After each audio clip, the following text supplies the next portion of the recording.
Oggi non vi racconterò nulla di nuovo, nulla che ognuno di voi non conosca già molto bene. Ciò di cui parlerò oggi è la nostra vita, quella che ci siamo scelti anni fa, la vita dell'imprenditore.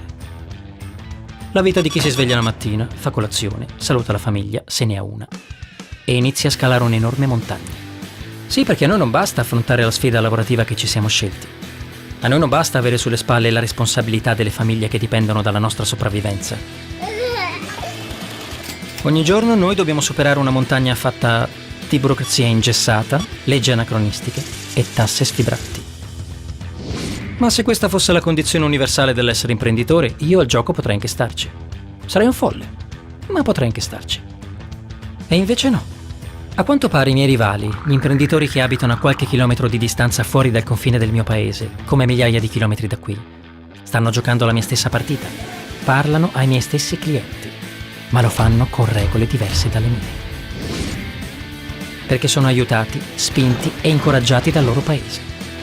Vogliono vincere insieme, hanno fame. E anche se meno bravi di me, anche se meno preparati di me, anche se meno caparbi di me, forse un giorno ce la faranno. E qui invece, qui gli imprenditori vengono dipinti come eroi. Uomini soli contro il sistema. Folli, coraggiosi, instancabili. Ci sono volte in cui mi fermerei e bloccherei tutto. Vorrei schiacciare il tasto stop alla produzione, incrociare le braccia e respirare. Sarei curioso di vedere cosa succederebbe senza di me. E adesso? Ma io non posso permettere che questo accada ancora. E allora, come un folle, più che come un eroe, me ne sto zitto. Mi rimbocco le maniche e inizio a scalare la montagna, come ogni santo giorno.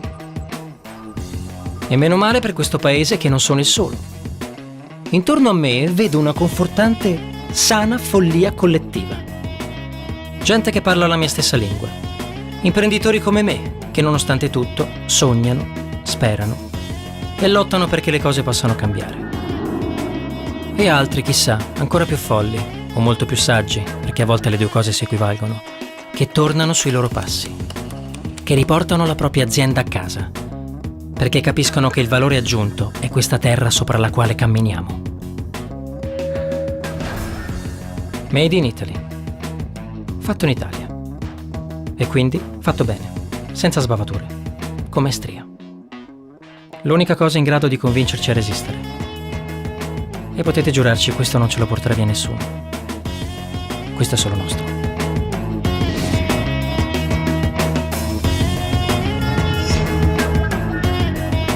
E ora che siamo più di ieri, ora che siamo più motivati di ieri, facciamoci sentire.